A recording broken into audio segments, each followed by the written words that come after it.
नमस्ते, जय हिंद। स्वागत है आपका एक बार फिर से हमारी क्लास में। दोस्तों, यूजीसी नेट जेआरएफ की क्लास लगातार चल रही है और उसका वीडियो आपको लगातार मिल रहा है। देखिए, पहले वीडियो में हम लोगों ने जो है सिलेबस को देखा था और शिक्षण आवृत्ति जो टर्म है, हमने इसको परिभाषित किया था कि शिक्षण आवृत्ति है क्या। ठीक है ना। हमने बहुत अच्छे से इसकी मीनिंग को समझा था और इसके डेफिनेशन को हमने अच्छे से समझा था। अब इस क्लास में हम लोग इसके दो टॉपिक को समझेंगे। पहला टॉपिक क्या है इसमें? शिक्षण अवधारणाएं, उद्देश्य, शिक्षण स्तर, स्मरण स्तर, समझ स्तर और विचारात्मक, इन तीनों स्तर पर हम लोग समझेंगे। विशेषताएं और मूल अपेक्षाएं क्या होंगी, हम लोग इसके बारे में जानेंगे। और दूसरा, शिक्षार्थी की विशेषताएं, किशोर और वयस्क शिक्षार्थियों की जो अपेक्षाएं होंगी हम लोग उसको देखेंगे। और शैक्षिक एवं सामाजिक, भावनात्मक, संज्ञानात्मक तथा व्यक्तिगत जो भिन्नताएं होती हैं, हम लोग उसके बारे में बात करेंगे। देखो, वीडियो बहुत लंबा ना हो, इसलिए हम लोग छोटे छोटे वीडियो में इसको समझने का प्रयास करते हैं।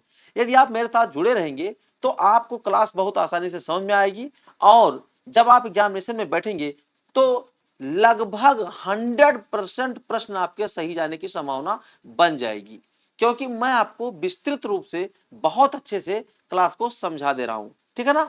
तो निश्चिंत होकर के मेरा वीडियो देखिए।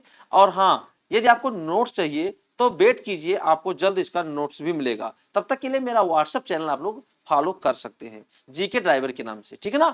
तो चलिए हम लोग अपने टॉपिक को शुरू करते हैं। चलिए, तो शिक्षण आवृत्तियां, उसका हमने 60 नोट यहां पर लिख दिया है। सबसे पहले हम लोग बात करेंगे शिक्षण अवधारणाएं क्या हैं। देखिए, सबसे पहले बात तो यहां पर यह हम लोग सुन ले कि पहले जो हम लोग पढ़ते थे तो गुरुजी होते थे, एक हमारे गुरुजी होते थे, वहां बैठ करके हम लोगों को जो है ज्ञान देते थे और वहां पर स्टूडेंट बैठ कर केवल सुनते थे। ठीक है ना।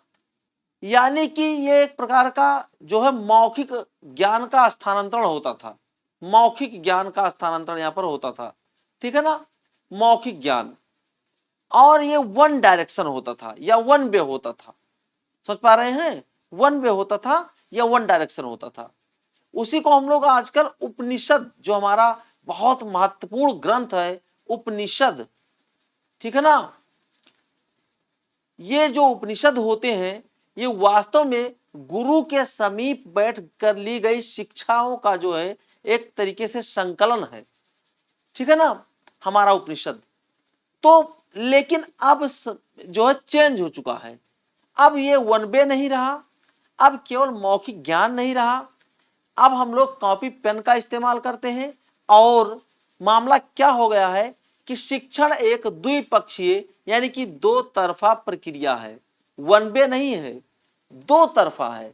यानी कि टीचर और स्टूडेंट आपस में एक दूसरे की बात को समझते हैं और चर्चा करते हैं। समझ पाए ना। ठीक है, तो ये बहुत इंपॉर्टेंट चीज है।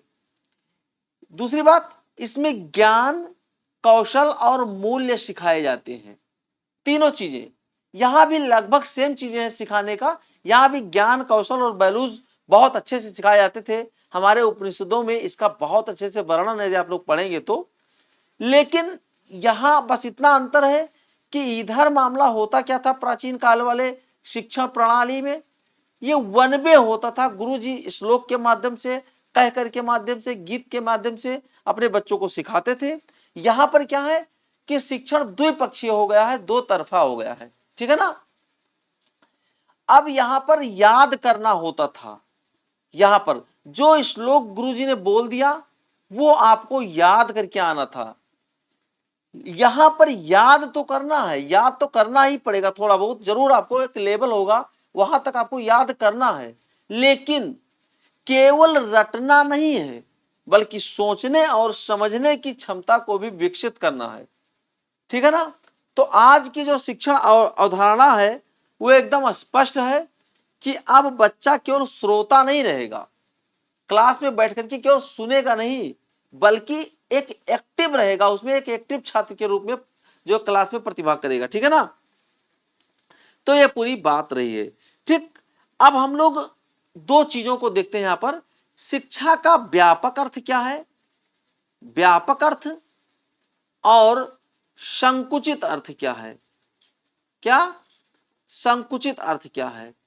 तो देखिए, व्यापक अर्थ का मतलब समझ लीजिए, तो हम इसमें एक बात कह सकते हैं कि पूरा विश्व, जो आपका पूरा विश्व है, पूरा विश्व एक शिक्षा क्षेत्र है, समझ लीजिए।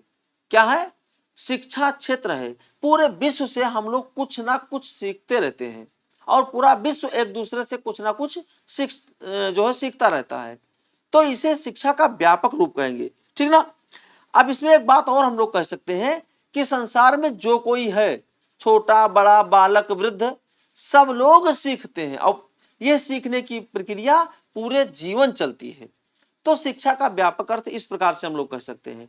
संकुचित अर्थ को अगर हम देखें, इसका सीधा सा मतलब है कि विद्यार्थी को सिखाना, एक नियोजित ढंग से, एक जो है प्लान्ड वे में विद्यार्थी को सिखाना, ठीक है ना। यह एक संकुचित अर्थ है। और व्यापक अर्थ का मतलब यह हुआ कि पूरे विश्व एक दूसरे से जुड़ा हुआ है और एक दूसरे से ज्ञान अर्जन करता है, सीखता है, ठीक ना। ये दो बातें हम लोग समझ चुके हैं। देखिए, एक बात मैं आपको और बताऊं कि जब तक शिक्षा उद्देश्य पूर्ण नहीं है, तब तक वो अधूरी मानी जाएगी, ठीक है ना। तो इस बात को आप लोगों को ध्यान रखना है। एक योजनाबद्ध तरीके से, उद्देश्य पूर्ण तरीके से शिक्षण कार्य, यानी कि शिक्षा जो आदान प्रदान हो रहा है, वो होना चाहिए, ठीक ना। अब चलते हैं हम लोग आगे। अब आगे बात यह है कि वर्तमान शिक्षा का उद्देश्य क्या है। उद्देश्य, ऑब्जेक्टिव्स ऑफ टीचिंग क्या है भैया? तो सबसे पहला है ज्ञान देना। सबसे पहला और पहला उद्देश्य तो शिक्षक का यह होता है कि अपने बच्चे को जानकारी दे, ज्ञान जो है दे, टू इम्पार्ट नॉलेज, ठीक, यानी कि ज्ञानवान बनाए।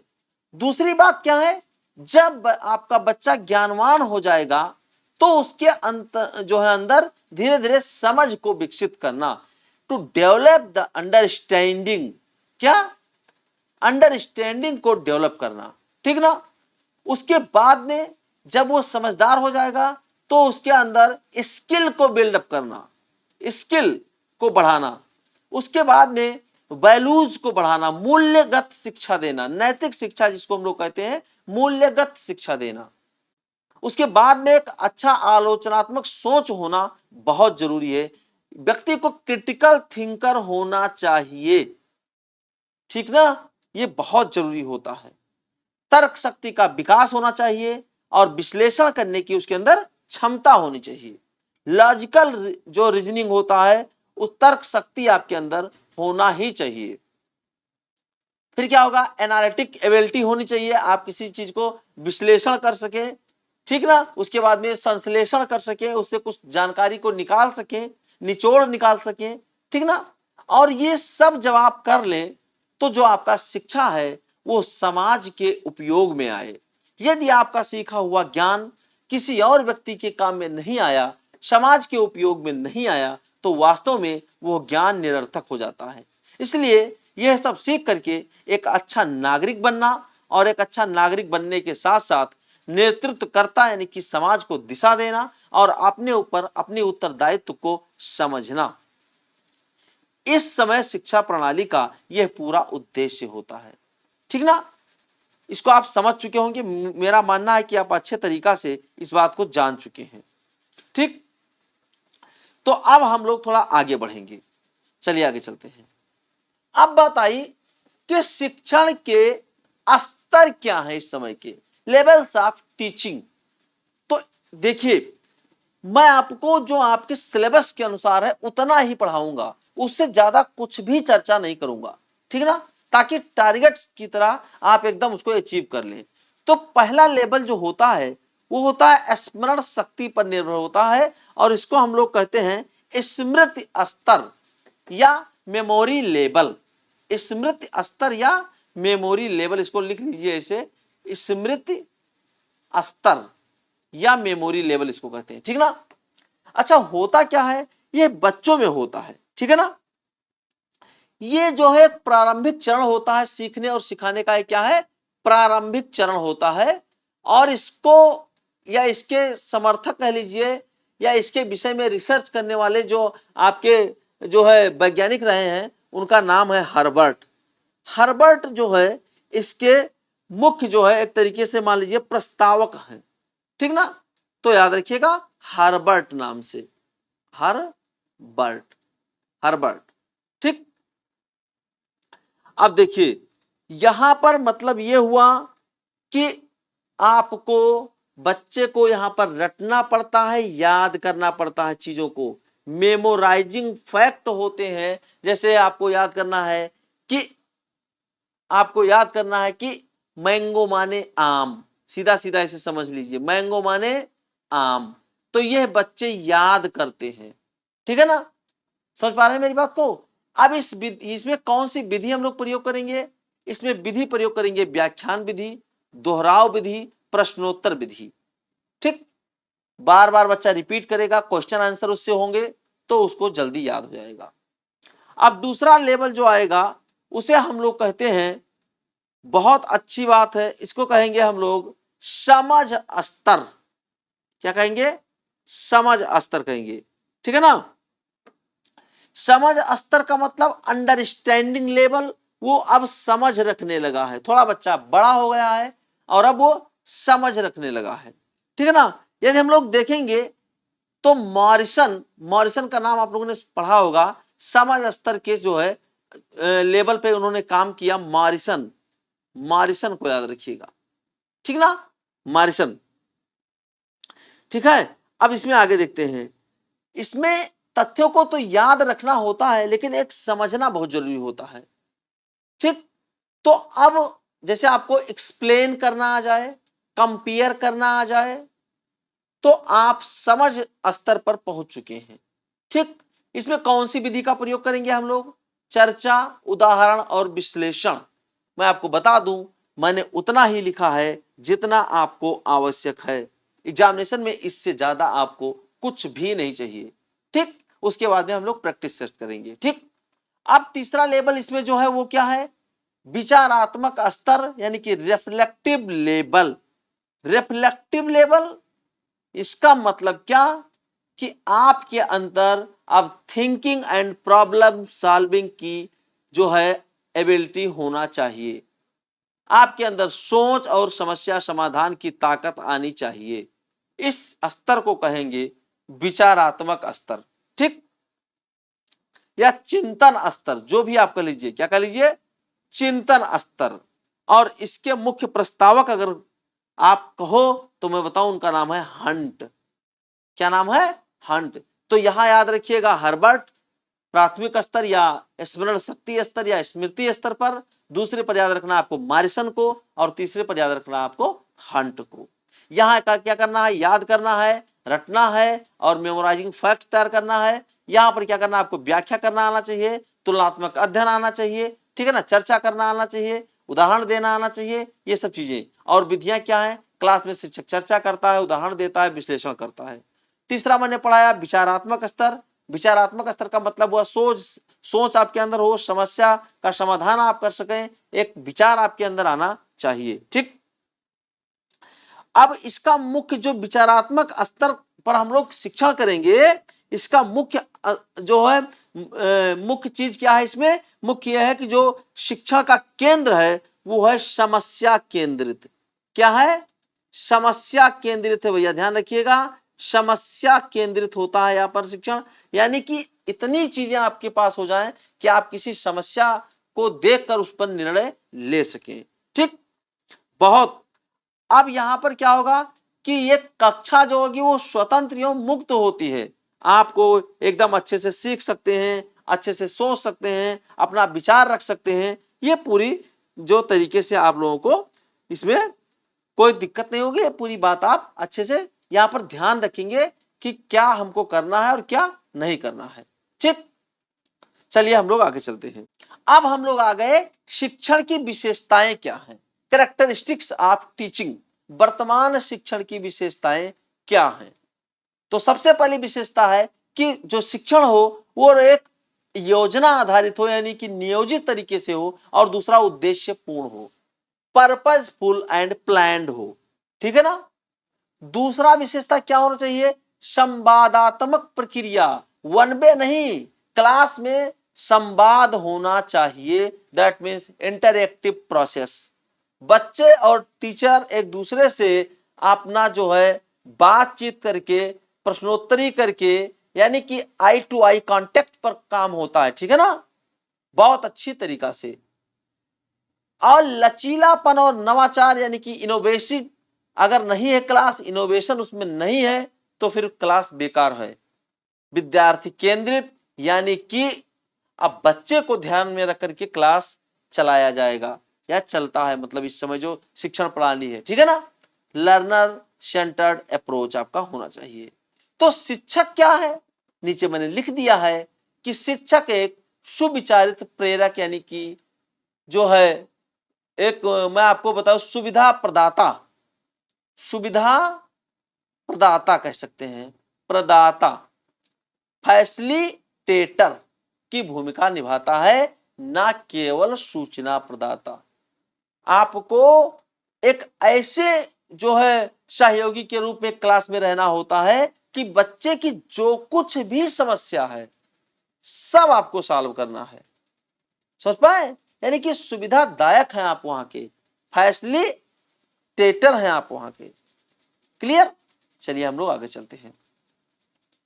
अब मूल अपेक्षाएं क्या है भैया, देखिए किसकी मूल अपेक्षाएं, उस शिक्षण विधि की या उस शिक्षक की या उस कक्षा की, आप कई तरीके से उसको ले सकते हैं कि क्या अपेक्षाएं होनी चाहिए। तो जो विषय शिक्षक पढ़ा रहा हो उसको उस समय उस विषय का ज्ञान होना चाहिए। Teacher must have subjective knowledge या सब्जेक्ट नॉलेज। अगर उस विषय का उस शिक्षक को ज्ञान ही नहीं है तो आगे की कक्षा एकदम बेकार है, ठीक। अगली बात क्या है, प्रेरणादायक और संवेदनशील हो, यानी कि जो टीचर हो, जो शिक्षक हो, जो क्लास हो वो इंस्पायरिंग हो, ठीक है ना, इम्पैथेटिक हो, अन्यथा की क्लास एकदम आप समझिए कि अरोचक हो जाएगी। और जब क्लास अरोचक हो जाएगी तो बच्चे मजा नहीं लेंगे, बच्चे मजा नहीं लेंगे तो फिर उनको समझ में नहीं आएगा और क्लास आप जो है संभाल भी नहीं पाओगे। तीसरी बात क्या है, शिक्षा समग्र विकास पर केंद्रित हो, focus on holistic development and मूल्य आधारित शिक्षण और वैल्यू बेस्ड एजुकेशन सिस्टम होना चाहिए, ठीक ना। तो ये चीजें वो हैं जो आपको डायरेक्ट एग्जामिनेशन में मिलेंगी, यहां आपको कुछ भी ज्यादा करने की जरूरत नहीं है। हम लोग आगे चलते हैं। देखिए अब शिक्षार्थी की विशेषताएं क्या है, देखिए दो प्रकार के शिक्षार्थी हायर एजुकेशन में हम लोग चर्चा करते हैं। पहला क्या है, किशोर, और दूसरा क्या है, वयस्क। तो किशोर को हम लोग कहेंगे एडोलेसेंट्स एंड एडल्ट, यानी कि वयस्क, ठीक है ना, एडोलेसेंट्स एंड एडल्ट्स, ठीक ना, किशोर और वयस्क। तो किशोर को जो उस समय आवश्यकता होती है वो पहचान की तलाश, सुरक्षा की भावना और प्रेरणा की आवश्यकता होती है। ये तीनों कीवर्ड आप याद रखिएगा, एग्जामिनेशन में डायरेक्ट हिट करेगा। तीनों कीवर्ड आप याद रखिएगा, एग्जामिनेशन में डायरेक्ट हिट करेगा। पहली बात तो किशोर जहां भी होता है वहां अपना एक अलग पहचान बनाने में लग जाता है, उसे सुरक्षा की भावना जो उसके अंदर होती है, ठीक है ना, और प्रेरणा की आवश्यकता होती है, ठीक। अब जो वयस्क होते हैं, एडल्ट होते हैं, वह स्वनिर्देशित होते हैं। किशोर स्वनिर्देशित नहीं होता है, उसके अंदर एक समझ लीजिए कि बेग और तूफान होता है। कोई भी नेतृत्व करता है उससे हो गया तो अगुआ जैसा चलेगा सारे किशोर तुरंत इकट्ठा हो जाएंगे। अब आप देखते होंगे गांवों में कि यदि मैच खेलने चलना है तो कोई एक आदमी कहते चलो भैया मैच खेला जाए, तो सब लोग चल देते हैं। और इतना ही नहीं कि चलो भैया आज उनसे निपट लेख है, तो सारे लड़के इकट्ठा होकर के तुरंत निपटने चल देंगे, वो आगे पीछे नहीं सोचेंगे क्या होने वाला है, चलो पहले निपट लो फिर आगे देखा जाएगा। समझ पा रहे ना मेरी बात। तो ये लेकिन जब वयस्क से कहोगे चलो भैया उनसे निपट लिया जाए तो एक बार वो सोचेगा कि यार निपटना ठीक है कि नहीं, झगड़ा करना उचित नहीं है, तो वो सेल्फ डायरेक्टेड होता है। लेकिन किशोर सेल्फ डायरेक्टेड नहीं होता, वो जो प्रेरित होता है। सोच पा रहे हैं ना, वयस्क अनुभव आधारित सीखने में अधिक सक्षम होते हैं अपेक्षाकृत किशोर के। तो ये चीजें आपको याद रखना है, दोनों की अलग अलग विशेषताएं हैं। शैक्षिक, सामाजिक, भावनात्मक और संज्ञानात्मक विशेषताओं में हम लोग देखेंगे। तो शैक्षिक विशेषताएं क्या है भैया? सीखने की गति कैसी होगी और जिज्ञासा उनकी कैसी होगी और ध्यान उनका कैसा होगा। शैक्षिक विशेषताओं पर हम लोग 3 बातों पर ध्यान देते हैं, याद रखिएगा क्या क्या? सीखने की गति, जिज्ञासा और ध्यान अवधि, ठीक ना। सामाजिक और भावनात्मक विशेषताओं पर हम लोग क्या याद रखना है? हम लोग को याद रखना है सामाजिक स्तर पर सहयोगी, प्रतिस्पर्धा और आत्मसमर्पण। ये तीनों बातें आपको याद रखनी है, पॉइंट्स। बस यही पॉइंट्स आपको पकड़ के चलना है एग्जामिनेशन में, इससे ज्यादा आपको कुछ नहीं पूछना है, डायरेक्ट हिट होगा, ठीक है ना। और संज्ञानात्मक विशेषताओं में यदि हम लोग ध्यान दें तो सबसे इंपॉर्टेंट है कि तर्क शक्ति हो जाती है, विश्लेषण क्षमता हो जाती है, स्मृति और कल्पना शक्ति हो जाती है। तो ये विशेषताएं हैं, ठीक। हम लोग आगे चलते हैं। अब व्यक्तिगत भिन्नताएं, तो प्रत्येक शिक्षार्थी की क्षमता, अभिरुचि, सीखने की शैली और पृष्ठभूमि भिन्न भिन्न होती है। ये निचोड़ लाइन है, ये व्यक्तिगत भिन्नताएं कहलाती हैं, ठीक है ना। व्यवहारिक और अप्रेरणात्मक आयाम क्या है इसके? देख लीजिए, प्रेरणा यानी कि मोटिवेशन, व्यवहारिक चीजें होती है भाई, किसी को मोटिवेट कर दोगे तो वो कुछ भी कर सकता है, ठीक है ना। उसके अंदर आंतरिक ज्ञान, आंतरिक जो है और बाह्य शक्तियां 2 प्रकार की हो सकती हैं। अब कैसे? मोटिवेशन आंतरिक और बाह्य 2 प्रकार की कैसे हो सकती है? देखिए, अगर कोई व्यक्ति जो बाहरी रूप से जो है प्रभावित है, जैसे मैंने अभी बताया कि चलो भैया उनसे निपट लिया जाए, तो ये बाह्य प्रेरित है। और आंतरिक प्रेरित का मतलब क्या हुआ कि चलो जो है पहले विचार कर लो कि क्या जो है ये उचित है, यानी कि आंतरिक प्रेरणा है कि नहीं नहीं झगड़ा नहीं करना है। तो अंतर आप लोग समझ सकते हैं, ठीक ना। अब समावेशी शिक्षण दृष्टि से क्या होना चाहिए? इसका मतलब यह है कि भिन्न भिन्न विशेष आवश्यकताओं वाले विद्यार्थियों के लिए अलग अलग शिक्षण नीतियां होती हैं। कुल मिलाकर के अब आपको उतना ही यहां पर बताया गया है जितना आपके लिए आवश्यक है। क्लास को देख लेना, ये जो बातें ना समझ में आई होंगी उसको अच्छे से फिर से मिल लेना, नीचे कमेंट करना। मिलता हूं नेक्स्ट वीडियो में, तब तक के लिए जय हिंद।